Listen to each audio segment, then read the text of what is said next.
I told them that I really appreciate everybody in that room for how they handled this season, for how they handled themselves, during this game. Even as much adversity as we faced all year, to put ourselves in this position to win the NFC East, to have a home playoff game, that I was really proud of the effort all season, even tonight, we'll move on from here. So do you say that the Clowney hit deserved a penalty? The reason after Clowney hits Carson Wentz in the back of the head. I didn't see it. I didn't say anything. You didn't see the hit from Clowney on Wentz? No comment. I didn't really see it. I was looking to call the next play, actually. Yeah. So I didn't really see the Okay, hit. so what were you hearing from the team in terms of the hit? Whether There's nothing I can do about it. It's out of my hand. I mean, it's got to be called on the field. So, they didn't call it. So obviously they didn't think it was a. Did you have any discussions with the officials about how they were officiating the game, since there were a couple penalties? No, I'm worried about coaching the team and trying to win the game. What changed with the offense when Carson and Josh? A little bit. We eliminated some of the motions. We just kind of got back to some of the core plays, some of the things that Josh was comfortable with in the run game and the pass game, and just we did some good things. We just kind of stalled out in the red zone a little bit tonight and had opportunities, but just got back to some of the core stuff with Josh. What's the most remarkable thing about being able to be within a score of a very good playoff team with the personnel, especially the offensive personnel that you had on the field at the end of the game? To you, what's the most remarkable facet about that scenario? Just for me, it's about just how resilient our team is, and giving ourselves an opportunity like that to be down one score against a really good football team in a playoff game. And it's just it's remarkable for me to see our guys battle, how the defense kept us in this football game, and offense moved the ball, but we just failed to score. But to still be within a score of at least in a 2-point conversion to tie the game just shows a lot of character and resiliency of this team. Doug, I'm sure you're disappointed for everybody in that room, but Carson in particular, 4 years and the last 8 plays in the postseason, that's an awfully disappointing blow for him. Yes.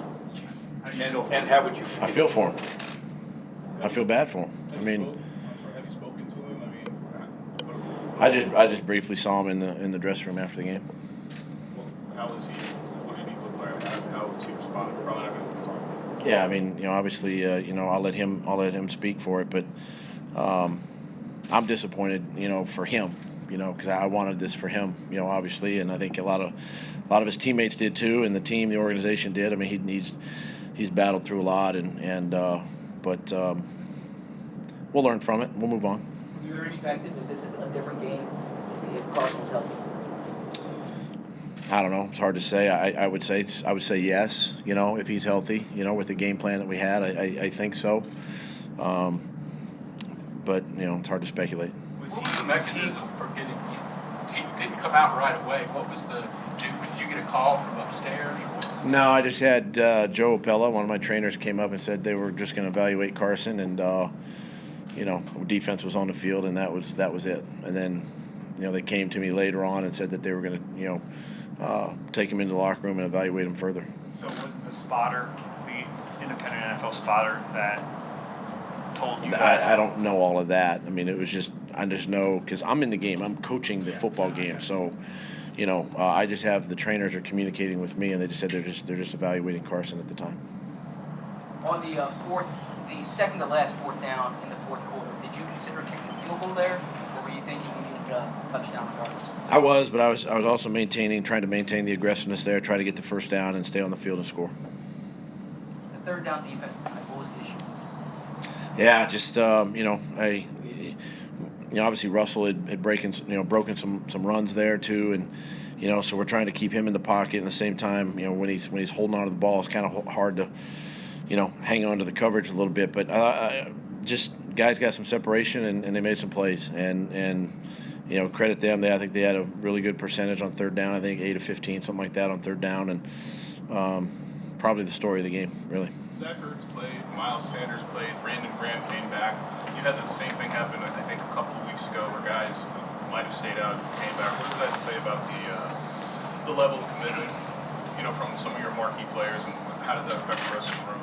Yeah, I mean, these guys, they're tough guys. They do everything they can to get themselves back on the football field, and they want to play, and they want to help their teammates win. And it just shows, I think, the character of each individual, the type of people and the type of men that we have in that locker room and on this team. And it's a credit to them to do everything they can during the week to prepare themselves more mentally than physically, obviously, and then put themselves in a position to play in this game. So it's hats off to those guys that battled through some injury this week and got themselves ready to play. So take us through the final play. Josh McCown gets sacked.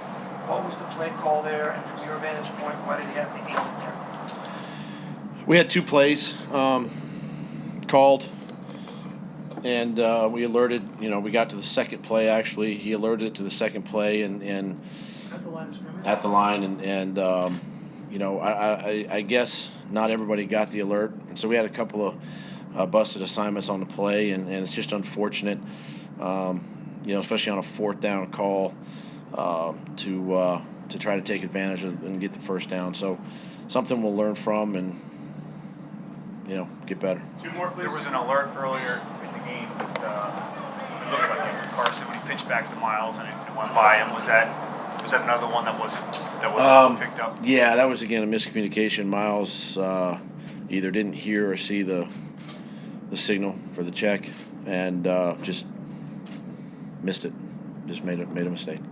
As you're on the sideline and you find out Carson's not coming back, what's going through your mind and what's your message to Josh? My message to Josh is, we're gonna still maintain our aggressiveness, best we can. And I just told him, I says, well, as we look at the call sheet, I'm gonna eliminate some of the motions and shifts and just try to line up and let him see the defense. Felt like we had to utilize the run game a little bit, for him and help him out, and then get to some of the play action stuff, which we did, and it was successful.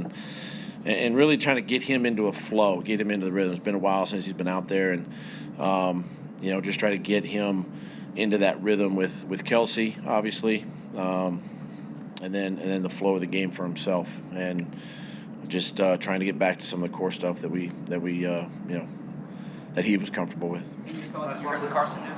Excuse me? In your first thoughts when you heard that Carson was not coming back to the game? I was listening.